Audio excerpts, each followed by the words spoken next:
At 7:42 p.m. on November 21st, my mother texted me not to come home for Thanksgiving. 3 days later, I saw a photo of 5 chairs at the family table, and none of them were for me. I was 35 years old, financially independent, earning 6 figures in Boston, and still the daughter they erased to keep the peace. 2 years later, I legally changed my parents, signed into a $2.6 million family trust, and walked down the aisle under a different last name. My father left a voicemail saying it did not need to go that far. I never called back. My name is Rowan Hale Callahan, and this is how being abandoned at 35 set me free. Chapter 1. On Thanksgiving morning in 2022, I woke up in my studio apartment in Allston to a silence that felt intentional. Boston was quieter than usual, like the city had stepped back to give families room to gather. I lay there staring at the ceiling, listening to distant traffic and the faint hum of the radiator, and tried to remember when Thanksgiving had stopped feeling like mine. 3 nights earlier, on November 21st, at 7:42 p.m., my mother sent a text that made the decision for me. "This year it would be better if you did not come home. Leela is pregnant and we want to keep things calm. I do not want any tension." I read it at my kitchen counter after finishing a client call for Alder and Finch Labs, the fintech startup in Cambridge I had been consulting with since 2019. My laptop was still open, slides from a UX presentation frozen on the screen. I stared at my mother's message until the phone dimmed in my hand. "What tension?" I typed back. "You know how things get," she replied. "Let us not make it about you." I was 35 years old. I had lived in Boston since 2017. I paid my own rent, my own insurance, my own taxes. I built interfaces that helped people understand complicated financial systems. Yet, in my family, I was still the unpredictable one, the emotional one, the one who turned everything into something. On Thanksgiving morning, I made coffee and stood by the window. Across the street, a family was loading aluminum trays into their SUV. A little boy ran in circles while his mother tried to button his coat. The ordinariness of it made my chest ache. Around 11, my phone buzzed with a notification. Leela had posted. The caption read, "Grateful for the family who always shows up." Below it was a photo of my parents' dining room in West Hartford, the oak table polished to a shine, my mother at the head, smiling with that composed brightness she uses when she knows people are watching, my father beside her, hand resting lightly on the back of her chair, my sister Leela glowing, one hand on her pregnant stomach, her husband Adam leaning in close. 5 chairs, 5 place settings, no empty seat. I zoomed in, counting details like I was searching for proof I had misread something. Forks aligned, glasses filled, napkins folded neatly. There was no chair slightly out of frame, no hint of someone stepping away for the photo. In the comments, someone from church wrote, "You raised such beautiful daughters, Cynthia." Daughters. I stared at the word until it blurred. This was not new, it was just clearer. In 2019, when I graduated from Northeastern with my master's degree, my parents were late. My father texted that morning, "Running behind, Leela has an appointment." They arrived almost 2 hours after the ceremony ended. My mother said traffic had been terrible. My father said Leela had felt faint and they couldn't just leave her. I told them it was fine. Fine meant I would absorb the disappointment so no one else had to. The night before Thanksgiving, I called my father. "Hey, kiddo," he said, the television loud in the background. "Dad," I said carefully, "do you actually want me there tomorrow?" There was a pause long enough to matter. "Your mom just wants things peaceful this year. Leela is emotional. It's easier this way." "Easier for who?" "Rowan, you know how things get." "Yes. I would ask a question, Leela would cry, my mother would accuse me of ruining the mood, my father would ask me to let it go." "I'm not trying to ruin anything," I said. "I just want to know if you want me there." He exhaled slowly. "Let us keep things calm this year." That was the answer. On Thanksgiving morning, I opened my train app. There was still a seat on the afternoon train to Hartford. I imagined arriving anyway, standing on the porch with a pie, pretending I had never received the text. I imagined my mother's tight smile, Leela's wounded expression, my father's quiet plea.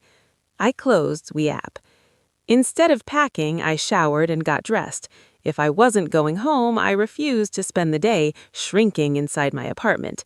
I made a reservation at Hawthorne House in Beacon Hill, one of the few restaurants open for Thanksgiving dinner.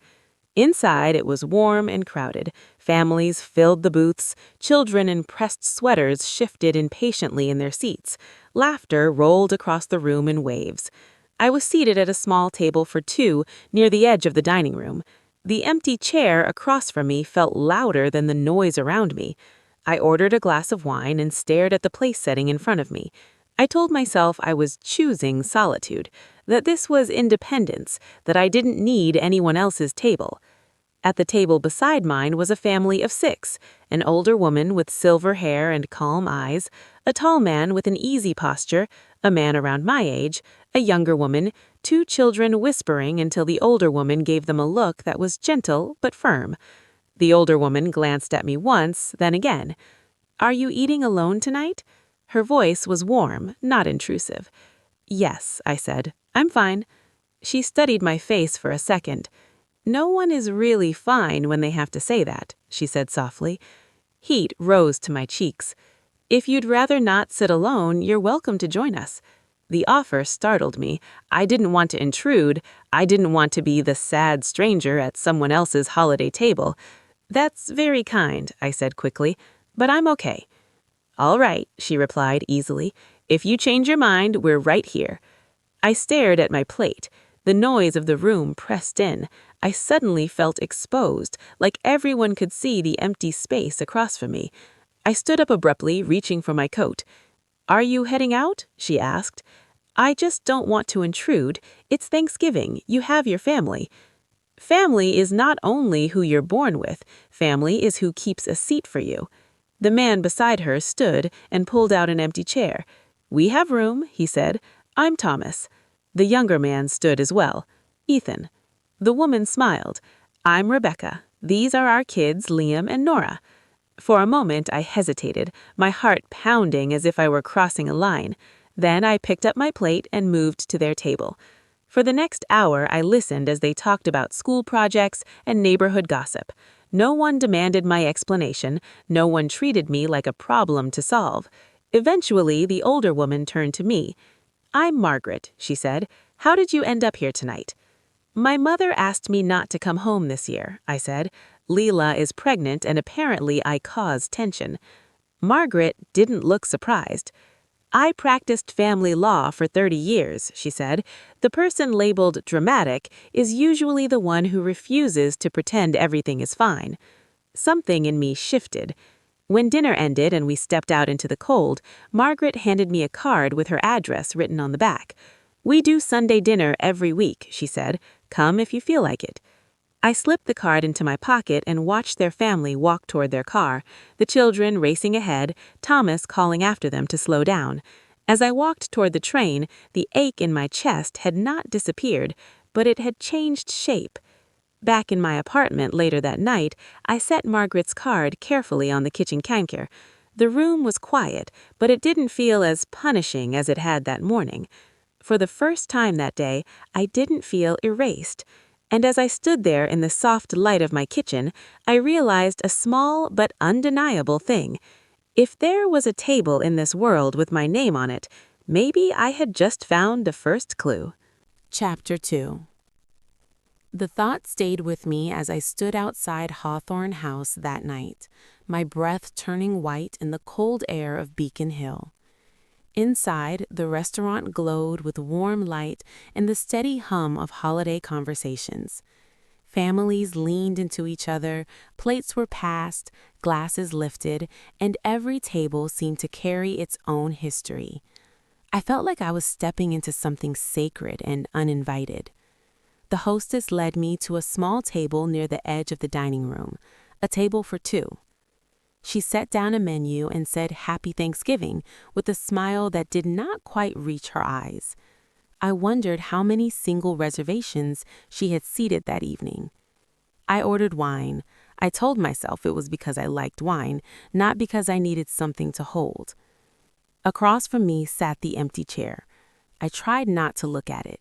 I focused on the noise of the room, on the smell of roasted turkey and butter and rosemary, on the low murmur of conversations that had been practiced over years. That was when I noticed them. At the table beside mine sat a family of 6. The older woman had silver hair cut neatly at her shoulders and the kind of posture that suggested she had spent her life being listened to. The man next to her had a calm, steady presence, the type that felt like it could anchor a room without effort. Across from them sat a man in his late 30s with thoughtful eyes, and beside him a woman with warm features and flowers still faintly visible on her sleeve. 2 children sat between them, whispering until they were gently corrected. They looked complete. I felt myself looking too long. The older woman caught my eye. She did not look away immediately. Instead, she offered a small, knowing smile. "Are you eating alone tonight?" Her voice was gentle, not intrusive. I straightened in my chair. "Yes," I said. "I am fine." She tilted her head slightly. No one is really fine when they have to say that. The words landed softly but firmly. I felt exposed, as if she had read something I had not meant to show. I forced a small laugh. "I promise I am okay." "If you would rather not be alone, you are welcome to join us," she said. The offer made my chest tighten. Join them, just like that?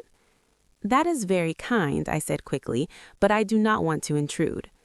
The older man at her table glanced at me with a look that felt neither pitying nor dismissive. The younger man, who I would later learn was Ethan, simply watched quietly. "You would not be intruding," the woman said. "We have more than enough food." I shook my head. "I really am fine." She studied me for another second, then nodded. "All right, but if you change your mind, we are right here." She returned to her family, and I returned to my plate. I picked at the turkey. I sipped my wine. I watched as the children laughed at something their father whispered. I felt like I was sitting behind glass. The longer I sat there, the louder the empty chair felt. It wasn't just empty, it was accusing. I suddenly could not breathe. I pushed my chair back and stood up, reaching for my coat. I told myself I would just leave. I could go home, order takeout, pretend this day had not mattered. "Are you heading out?" the older woman asked. I hesitated. "I just do not want to interrupt your family," I said. "It is Thanksgiving." "Family is not only who you are born with," family replied. "Family is who keeps a seat for you." The man beside her stood and pulled out a chair at their table. "We have room," he said. "I am Thomas." The younger man stood too. "Ethan," he said, offering his hand. "I'm Rebecca," the woman beside him added, "and these are Liam and Nora." The boy gave me a polite nod. The girl studied me seriously, as if deciding whether I met some internal standard. I stood there for a moment longer, my heart racing. It felt irrationally significant, like stepping across a border. If I sit down, I thought, I cannot pretend I was not invited. I picked up my plate and moved. For a few minutes, no one asked me anything. They simply shifted to make space. Rebecca passed me the bread basket without comment. Thomas asked Ethan about a project at work. Liam tried to sneak another roll and was gently corrected. The normalcy of it was disorienting. After a while, the older woman turned toward me. "I'm Margaret Callahan," she said, "and I'm very glad you are here." "Rowan Hale," I said. "Thank you." "How did you end up at Hawthorne House tonight, Rowan?" The question was direct but kind. I could lie. I could say plans changed. Instead, I told the truth. "My mother asked me not to come home this year. My sister is pregnant. Apparently, I bring tension." Rebecca's eyes softened. Thomas's jaw tightened slightly. Ethan did not look away from me. Margaret nodded slowly. I practiced family law for 30 years. Most of that time, the person everyone called dramatic was the one who refused to pretend everything was fine. Something inside me reacted to that word again, dramatic. I am not trying to be difficult, I said quietly. I don't think you are, she replied. Thomas leaned back in his chair. You don't seem like a troublemaker to me. Ethan gave a small half smile. If anything, you seem like someone who thinks too much before speaking. A laugh slipped out unexpectedly. That's probably true. Rebecca reached for the cranberry sauce and placed it near me. For what it's worth, she said gently, pregnancy is not an excuse to erase people. The simplicity of that sentence made my throat tighten. We ate, we talked. Ethan asked about my work, and when I mentioned consulting for Alder and Finch Labs in Cambridge, he asked what kind of products we built. He listened carefully when I explained how we simplified complex financial tools so people didn't feel intimidated by them. That sounds important, making systems less intimidating. I had never thought of it that way. It just feels like problem solving, I said. That's important too, he replied. At some point, Liam dropped his fork and Nora burst into laughter. Thomas pretended to scold them. Margaret shook her head with fond exasperation. It was chaotic in the way families are, but not sharp, not tense. No one flinched when someone spoke. I realized I had not checked my phone once since sitting down. When dessert arrived, Margaret insisted I take a slice of pie. You can't leave without pie, she said. I do not want to take from your family, I protested weakly. You are not taking anything, she said. We made enough. After dinner, we stood outside on the sidewalk. The children ran ahead toward their car. Rebecca called after them to slow down. Thomas buttoned his coat and turned to me. We do Sunday dinner every week. Nothing formal, just us.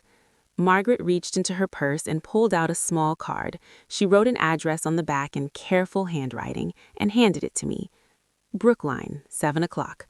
Come if you feel like it. I looked down at the address. It felt like more than directions. You do not have to decide now, Margaret added. I nodded. Thank you, I said, for tonight. Ethan held my gaze for a second longer than necessary. I'm glad you didn't leave, he said. So am I admitted. As they walked toward their car, I stayed on the sidewalk for a moment longer, the card in my hand. The street was quiet, lit by warm window light and distant laughter from inside other homes. I slid the card into my coat and began walking toward the train station. I did not promise myself I would go to that Sunday dinner. I did not allow hope to grow too quickly. I had learned not to assume I belonged anywhere. But as I descended into the subway, I realized something had shifted. For a few hours, I had not been invisible, and I was not entirely sure I wanted to go back to being that way. Chapter 3. For the next 2 Sundays, I did not go. I told myself I was busy. I told myself I had deadlines at Alder and Finch Labs. I told myself it would be awkward to show up after only one dinner. The truth was simpler. I was afraid the warmth at Hawthorne House had been a holiday mood, not something real. On the 3rd Sunday in early December, I stopped arguing with myself and took the train to Brookline. Margaret's house was exactly what I imagined, and somehow more intimidating in person. A large Victorian with warm light spilling from tall windows. It looked expensive, solid, permanent. The kind of house where generations of people belong without questioning it. I stood on the sidewalk longer than necessary before ringing the bell. Margaret opened the door almost immediately. "Rowan, I'm glad you came." She said it like she meant it. Inside, the house smelled like roasted chicken and garlic. Thomas was in the hallway with a dish towel over his shoulder. "Good to see you," he said. Ethan looked up from the living room where he was helping Liam with homework.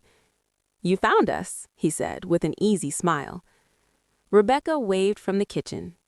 "Hi, Rowan. Dinner's almost ready." Nora appeared, looked at me seriously, then nodded once as if approving my presence. It should have felt strange. It did feel strange, but not in the way I expected. I sat at their table that night, hyper-aware of everything. The way Thomas poured water for everyone before himself. The way Rebecca passed food without asking who wanted it first. The way Margaret listened fully when someone spoke. I kept waiting for the moment I would be reminded I was not really part of it. It did not come. That first Sunday passed gently. When I left, Margaret walked me to the door. "Next week too?" she said. "I'll try," I answered automatically. "You don't have to earn it," she replied. I did not know how to respond to that, so I nodded and went home. By January, Sunday dinners had become a pattern. Not every week at first, but enough that my body began to expect the warmth of their kitchen. Still, I carried a quiet tension inside me. I never fully relaxed. I was careful with my words. I laughed at the right moments. I avoided topics that might reveal too much. One Sunday, near the end of January, the tension surfaced. We were finishing dinner, plates half cleared. Rebecca stood and reached for the pie. "Do your parents ever visit you in Boston?" she asked casually. The question was light, ordinary. My reaction was not. My hand froze on my fork. My chest tightened so fast it felt like someone had pulled a cord inside me. Rebecca's face changed immediately. "Oh, I'm sorry. I didn't mean that in a weird way." "It's fine," I said too quickly. "Fine," my reflex. I pushed my chair back slightly, already preparing to excuse myself. My brain was racing ahead, imagining how to leave without making it obvious. Margaret looked at me steadily. "Rowan, can you help me in the kitchen for a moment?" I followed her gratefully. In the kitchen, away from the table, Margaret leaned lightly against the counter. "You don't owe anyone your story," she said quietly. I stared at the sink. "I don't want to make things uncomfortable," I admitted. "You are not responsible for other people's discomfort, and you do not have to explain your pain to keep a seat here." The words hit deeper than I expected. "I'm not used to being asked about my family without it turning into a problem," I said. "Then we'll learn differently," she answered. Rebecca stepped into the doorway, clearly unsettled. "I'm really sorry. I just assumed." "I know," I said, and this time I meant it. "It's complicated." She nodded. "Thank you for staying." When we returned to the table, Ethan met my eyes briefly. No questions, just quiet understanding. That night, I drove home realizing something important. I had almost left, not because anyone pushed me out, but because I assumed I did not belong. The pattern was inside me. In March 2023, another part of my life shifted. A regional bank in Massachusetts signed a full UX redesign contract with Alder and Finch Labs, and I was named lead consultant. $240,000 over 12 months. When the agreement came through, I stared at the number on my laptop screen. It was the largest contract of my career. It meant security. It meant validation. It meant I was good at what I did. That night, for reasons I could not explain, I scrolled back through my Venmo history. June 2020. $12,400 to Cynthia Hale.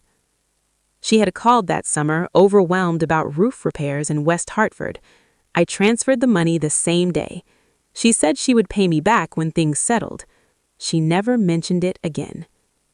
I stared at the transaction line and felt a cold clarity settle over me. They could accept my money. They could accept my silence, but they could not make space for me at a table. I took a screenshot, not to confront her, not yet, but to remind myself that my generosity had been real, even if it had been erased. The following Sunday, I brought a bottle of wine to the Callahan's house and tried to mention my new contract casually. "It's a big project," I said. Thomas leaned back in his chair. "How big?" $240,000 over a year. Rebecca's eyes widened. "Rowan, that's incredible." Liam looked impressed. "That's like a lot of allowance." Ethan smiled at me in a way that felt steady. "You built that," he said simply. No comparisons, no minimizing, no suggestion that I should not talk about my own success. I felt something settle inside me. Not pride alone, something steadier. Spring turned into early summer, and I started arriving earlier on Sundays, helping set the table, bringing dessert, staying longer. Liam began calling me Aunt Rowan without hesitation. "Mom, Aunt Rowan said my project is actually good." Rebecca laughed. "Did she?" I opened my mouth to correct him, to insist I was not family. Margaret caught my eye and nodded. "Let it be what it is," she said softly. So I did. By June 2023, I noticed something subtle but powerful. On Sundays, I used to check my phone constantly, waiting for my mother to reach out, waiting for a message that might soften everything, waiting to be chosen. One Sunday evening, sitting at the Callahans' table while Nora showed me a drawing and Thomas argued about football, I realized I hadn't checked my phone once. Later, back in my apartment, I looked at my screen. No messages from Cynthia, no calls from Mark, no reaction to my life. My chest did not tighten. I did not feel that familiar drop in my stomach. I set the phone down on the counter and stood there in the quiet. I had stopped waiting for them to choose me, and in that quiet realization, I felt something new take its place. Not anger, not even relief, just space. And for the first time, the space did not feel empty. Chapter 4. By the time September 2024 arrived, Sunday dinners were no longer something I visited. They were something I moved inside of without thinking. I knew which cabinet held the plates. I knew Liam would try to sneak an extra roll. I knew Nora would insist on showing me whatever she had drawn that week. I knew Thomas would complain about the Patriots and then secretly check the score anyway. I knew Rebecca would pretend not to notice when I refilled my own wine glass. And I knew that when Ethan looked at me across the table, he was not wondering whether I would stay. On a warm Friday evening in September, Ethan asked if I wanted to have dinner at Hawthorne House. "Same place," he said. "Full circle." I laughed. "You're sentimental." "Only about important things," he replied. When we walked into the restaurant, the memory of Thanksgiving 2022 rushed back to me. The empty chair, the way my chest had tightened, the way Margaret's voice had cut through the noise. This time, I did not feel like an outsider looking in. I felt like someone returning to a place that mattered. We were seated near the window. The lighting was soft, the hum of conversation steady and warm. Ethan was quieter than usual. I noticed him touch his jacket pocket more than once. "What are you hiding?" I teased. He smiled, but his eyes were serious. "Nothing you won't like." After dinner, as dessert menus were being cleared, Ethan reached into his pocket and pulled out a small box. Time slowed in a way that felt almost unreal. "Rowan," he said softly, "the first time we were here, you were brave enough to sit down at a table that wasn't yours yet.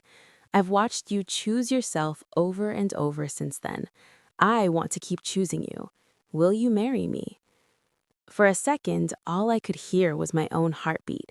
I thought about 5 chairs in a photograph. I thought about Margaret sliding a chair out for me. I thought about how Ethan had never once asked me to be smaller. "Yes," I said, my voice barely steady. He opened the box and slid the ring onto my finger. It was simple and elegant, exactly like him. When he kissed me, I felt something settle deep in my chest. We walked out into the cool night air, engaged. For a few weeks, everything felt light. Rebecca cried when we told her. Thomas shook Ethan's hand like a business deal had just closed. Liam asked if he could be in charge of music. Nora asked if she could throw flower petals. Margaret held my hands and said quietly, "Welcome home." That word still startled me. Early in 2025, wedding planning began. Rebecca recommended a planner named Danielle Brooks. She was efficient, polished, and used to moving quickly through details. We met her at a coffee shop in Kendall Square. She asked about venues, budgets, timelines. I answered automatically, letting the logistics distract me from the emotional weight of it all. Then she looked up from her laptop. "So," she said, "who's walking you down the aisle?" My throat tightened. "I haven't decided," I said. She nodded and typed something. "Parents listed on the invitation. Any special wording preferences?" It sounded so simple. Parents listed. That evening, Danielle sent us sample invitation templates for approval. Ethan and I sat at my kitchen counter with my laptop open. We scrolled through fonts and layouts until my eyes landed on one line that made everything else disappear. Rowan Hale, daughter of Cynthia and Mark Hale. The words were crisp and polished, clean, respectable, and completely untrue in any way that mattered. My hands hovered over the trackpad. "I can't sign this," I said quietly. Ethan looked at the screen, then at me. "Then we don't use it." "It's not that simple," I said, though I wasn't sure why I believed that. The next morning, my phone buzzed with a message from Leela. "Please don't do anything weird about the wedding. I'm in the middle of a brand family campaign and I cannot deal with drama." I stared at the message, my jaw tightening. Brand family campaign. My engagement, my life, filtered through her need for clean optics. I typed back slowly. "I'm not planning my wedding around your sponsorships." 3 dots appeared, then her reply. "You always have to make everything about you." The old script. Familiar. Predictable. I put my phone face down on the counter. 2 weeks later, in March 2025, my mother called. I almost let it go to voicemail. I did not.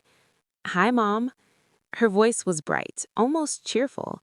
"I heard the invitations are being designed." "Yes?" There was a pause. "People are going to ask why our names aren't on them. What am I supposed to tell them?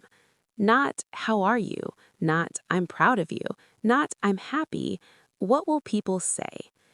"It would be stranger to print something that isn't true," I said carefully. "What do you mean not true?" she snapped. "We are your parents." I felt the familiar pull to smooth things over, to make her comfortable. Instead, I stayed steady. "You asked me not to come home for Thanksgiving. You left me out. That line on the invitation doesn't reflect the relationship we have." "Don't be dramatic," she sharpened. There it was again. "It's not dramatic," I replied. "It's honest." Her tone hardened. "You're going to embarrass us in front of the entire community." I closed my eyes for a second. "I'm not responsible for your embarrassment," I said quietly. The silence on the other end felt thick. "This is exactly why we didn't want you home that year. You complicate everything." I let the words sit. "You made it complicated when you took away my seat." Then I ended the call. My hands were shaking when I set the phone down. Ethan walked into the kitchen, saw my face, and wrapped my arms around me without asking for details. That Sunday, I went to Brookline feeling raw. Dinner moved as usual, Liam talking about school, Nora showing me a drawing, Thomas debating something trivial, Rebecca refilling glasses. Margaret watched me closely. After the kids drifted into the living room, she said quietly, "Talk to me." So I did. I told her about Danielle's template, about the line that said daughter of Cynthia and Mark Hale, about Leela's text and my mother's call, and the fear of community gossip. Margaret listened without interrupting. When she finished, she took my hand. "There is a way for the name on that invitation to reflect legal truth," she said calmly. I looked at her, confused. "What do you mean?" She met my eyes steadily. "I mean, there are legal ways to formalize family. Blood is not the only bond the law recognizes." The room felt suddenly very still. Ethan leaned forward slightly. Margaret's expression did not change. "You have options," she said softly, "and you deserve for your invitation to tell the truth." I felt something shift inside me again. Not panic, not even anger. Possibility. For the first time since Danielle sent that template, I did not feel trapped between pretending and causing a scene. I felt like there might be a third path, one where the line on the card did not have to be a lie. Chapter 5. The possibility Margaret mentioned did not feel dramatic. It felt precise. In early April 2025, Ethan and I met Margaret and Thomas at the office of David Moreno in downtown Boston. The building was modern, glass and steel, the kind of place where decisions were documented and stored carefully. David was 54, calm and direct. He shook my hand and looked at me like I was capable of understanding whatever he was about to explain. "Margaret told me you're considering adult adoption," he said. "Tell me what you want to accomplish." I took a breath. "I don't want to print a lie on my wedding invitation," I said. "I don't want to pretend a relationship exists that doesn't." He nodded. "In Massachusetts, adult adoption is legal," he said. "It's used for a variety of reasons, sometimes to formalize long-standing parental relationships, sometimes for estate planning, sometimes for clarity." He spoke without drama. "It would make Margaret and Thomas your legal parents. It would not interfere with your marriage to Ethan. There is no blood relation. It would create legal recognition. That affects things like inheritance structures, medical decision-making, and next-of-kin status."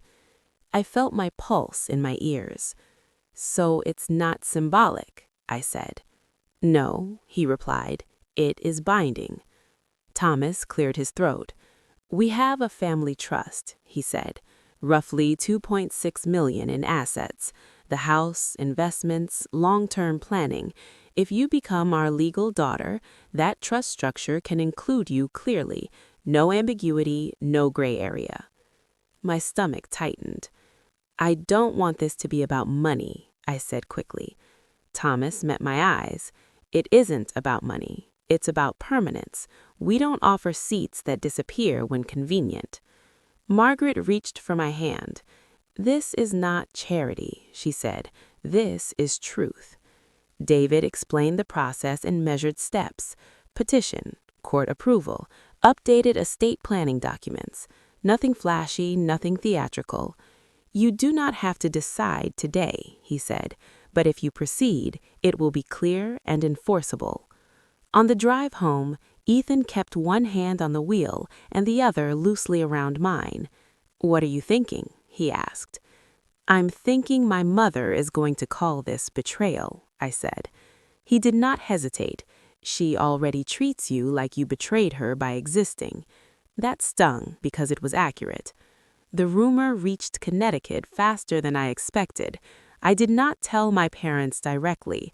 I did not owe them that courtesy. But someone mentioned it to someone, and within days my phone lit up with my mother's name. I answered because I was done hiding. "What is this nonsense I'm hearing?" Cynthia began, no greeting. I stayed calm. "It's not nonsense. You're trying to be adopted," she said sharply. "You cannot erase your family because you're angry." I felt something steady inside me instead of defensive. "I'm not angry," I said. "I'm clear." "Clear about what?" she demanded. "About who has shown up for me." Her breath hitched audibly. "You are doing this out of spite," she said. "Do you understand what people will think? They will think we failed as parents." I almost laughed. "They already know that," I said before I could stop myself. Silence stretched across the line. "You're embarrassing us," she said finally. "No," I replied. "I'm refusing to lie." Her voice sharpened. "You cannot delete your own family." I closed my eyes briefly. "You deleted me from Thanksgiving," I said quietly. "You did that first." She made a frustrated sound. "You are too sensitive. You always have been." There it was, the old script. "This is not about sensitivity. It's about legal reality." She did not respond to that. Instead, she said something colder. "You'll regret this." Then she hung up. 2 days later, my father left a voicemail. "Rowan, it's Dad. I just don't think this needs to go that far. Your mom is really upset. Maybe we can talk about this before it becomes permanent." I listened twice. He did not say he was sorry. He did not wish things were different. He did not say he should have handled Thanksgiving differently. He said permanent, as if permanence was the problem. I did not call him back. That choice surprised me. For years, I would have rushed to smooth things over. I would have explained myself until I felt smaller and they felt comfortable again. This time, I let the silence stand. In early May 2025, David emailed to confirm the paperwork was ready. Margaret asked if I wanted a celebration afterward. I said I want it simple. On the day of the signing, Boston was bright and clear, the kind of spring morning that makes everything look newly washed. David's conference room was quiet, a long table, 4 chairs, a stack of documents neatly aligned. He reviewed everything one last time. This petition establishes the legal parent-child relationship between Rowan Hill and Margaret Callahan and Thomas Callahan. Once approved and recorded, it will be binding.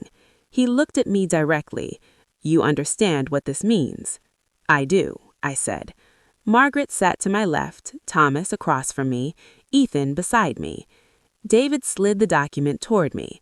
I stared at my name printed at the top, Rowan Hill. Below that, a paragraph of legal language, dense and formal, and then the line that made my chest tighten, legal daughter of Margaret Callahan and Thomas Callahan. I picked up the pen. My hand trembled for a half second, not from doubt, but from the weight of it. I thought about 5 chairs. I thought about an empty seat. I thought about the word dramatic. Then I signed. The sound of the pen moving across the paper was small, almost anticlimactic. Margaret signed next. Thomas followed. Ethan signed where required as witness. David notarized the pages with steady efficiency. There were no speeches, no applause, no dramatic music swelling in the background, just ink drying on paper. David handed me a copy. "For your records," he said. I held it in my hands and read the line again. Legal daughter of Margaret Callahan and Thomas Callahan. Margaret reached over and touched my wrist gently. "You're home," she said. The word no longer startled me. Thomas cleared his throat. "We're glad you chose us," he said. I shook my head. "You chose me first." When we stepped outside into the sunlight, the city felt unchanged. Cars passed, people hurried along sidewalks. No one knew that something fundamental in my life had shifted inside that office. My phone buzzed in my purse. For a second, I wondered if it was my mother again. I did not check. For the first time, I didn't feel like I needed her acknowledgement to make something real. The paper in my hand was enough. And somewhere deep inside, a part of me that had always braced for rejection finally relaxed. Chapter 6. The weeks after the paperwork was filed felt strangely calm. Not dramatic, not explosive, just steady. In June 2025, the Cambridge Botanical Garden was in full bloom. The air smelled like summer and wet earth, and sunlight filtered through the trees in soft patches that made everything look almost unreal. White chairs were arranged in neat rows on the grass. Flowers lined the aisle in understated arrangements that Rebecca had helped choose. I stood in a small dressing room near the garden entrance, looking at my reflection. My name on the printed program read clearly, Rowan Hale Callahan. For a moment, I traced it with my eyes. Hale remained, but no longer as an anchor I could not move. It was my middle name now, a record of where I started. Callahan was my last name, tied to marriage and to adoption, to legal recognition and chosen family. Adoption had established who my parents were in the eyes of the law. Marriage would establish who I was building a life with. It was not rebellion, it was structure. Danielle handed me the final version of the invitation weeks earlier, and I had stared at it longer than necessary. Rowan Hale Callahan, daughter of Margaret and Thomas Callahan. No pretense, no half-truths, no invisible edits, just accuracy. Guests began arriving. Friends from Alder and Finch Labs, Ethan's colleagues, neighbors from Brookline, Margaret's former legal associates, Thomas's old banking friends, Rebecca's co-workers from the pediatric unit. The front row held Margaret and Thomas. There was no reserved section for Cynthia and Mark Hale. There were no extra chairs. That decision had not been loud or angry. It had simply been consistent. Danielle handed me the final version of the invitation weeks earlier, and I had stared at it longer than necessary. Rowan Hale Callahan, daughter of Margaret and Thomas Callahan. No pretense, no half-truths, no invisible edits, just accuracy. Guests began arriving. Friends from Alder and Finch Labs, Ethan's colleagues, neighbors from Brookline, Margaret's former legal associates, Thomas's old banking friends, Rebecca's co-workers from the pediatric unit. The front row held Margaret and Thomas. There was no reserved section for Cynthia and Mark Hale. There were no extra chairs. That decision had not been loud or angry. It had simply been consistent. Danielle waited at the end of the aisle, his expression soft but certain. When the music began, I stepped forward alone. Danielle had asked months ago who would walk me down the aisle. I had considered options. Thomas had offered. Ethan had said he would stand wherever I needed him. In the end, I chose to walk myself. Not as a statement, not as defiance, as fact. Each step felt grounded. Not heavy, not rushed. When I reached Ethan, he took my hands. "You look like yourself," he whispered. "That's the goal," I replied. The ceremony was simple. Personal vows, laughter when Liam fidgeted, Nora scattering petals slightly off-center and then correcting herself with serious focus. When it was time for remarks, Margaret stood. She did not hold a script. She looked at me first, then at Ethan. "Rowan did not grow up in this family," she said, "but she grew into it, and more importantly, she chose it. We are honored that she chose us." Her voice was steady. "You are not born into belonging," she continued. "You build it, and sometimes you formalize it." There was a ripple of quiet laughter from the guests who understood the legal reference. Margaret looked at me again. "You were not born in this family, but you were chosen, and we are grateful every day that you chose to sit down at our table." My throat tightened. Thomas raised his glass next. "To truth," he said simply. We said our vows, we exchanged rings, the officiant pronounced us married, and the word wife settled over me like something that had been waiting. After the ceremony, photos were taken under trees and near the river. Friends hugged us. Rebecca cried again. Liam asked if marriage meant he had to call me aunt forever. Nora corrected him and said of course it did. At some point during the reception, someone mentioned that a short highlight video was already posted on Facebook. 90 seconds of music in motion. The aisle, the vows, Margaret's speech, Ethan and I laughing as confetti fell. I knew my biological family would see it. I knew someone in West Hartford would send it to Cynthia if she had not already found it herself. I did not feel dread. That surprised me most of all. Later that evening, as the sky darkened and guests drifted toward the dance floor, my phone buzzed quietly in my clutch. I stepped aside to check it. A message from Cynthia. I stared at her name for a long second before opening it. "I hope you are happy." No accusation, no criticism, no lecture about community gossip. Just a sentence that felt smaller than everything that had happened. I did not respond immediately. I slid my phone back into my clutch and returned to the dance floor. Ethan pulled me close as the band shifted into a slower song. Margaret and Thomas swayed together nearby. Liam spun Nora in circles until both of them were laughing too hard to continue. I did not check my phone again that night. The next morning, sunlight filtered into our apartment in Boston. Ethan was still asleep beside me. My dress hung carefully over a chair. The ring on my finger caught the light. I picked up my phone. Cynthia's message was still there, waiting. I typed a response, deleted it, typed again. 24 hours had passed by the time I pressed send. I am happy. That was all. No explanation, no defense, no invitation, just a boundary drawn quietly. She did not reply. In the weeks that followed, life settled into something new and steady.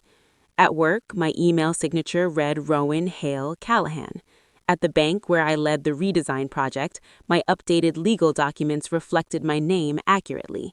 No confusion, no questions. In Brookline, Sunday dinners continued exactly as they had before. The cabinet still held mismatched plates, Thomas still complained about sports, Liam still tried to negotiate dessert, Nora still corrected him. Nothing dramatic had happened in that house. That was the point. In West Hartford, I heard through distant channels that people had opinions, that some relatives were confused, that others were quiet. No one called me dramatic this time, and if they did, I did not hear it. One evening in late June, Ethan and I sat at the kitchen table in our apartment, leftover cake between us, plates half full. "Do you regret anything?" he asked gently. I thought about the voicemail I never returned, the call I ended, the line on the invitation I refused to sign. "No," I said honestly. He nodded. "You didn't erase anyone," he said. "You just stopped giving them control." That was exactly it. I had not burned anything down. I had not exposed secrets. I had not humiliated anyone publicly. I had simply withdrawn access. The power had not come from revenge. It had come from clarity. One afternoon, months later, I found myself scrolling back to that Thanksgiving photo from 2022. 5 chairs, no space for me. I did not feel the sting anymore. Instead, I felt something almost like gratitude. If they had left a chair, I might never have gone to Hawthorne House.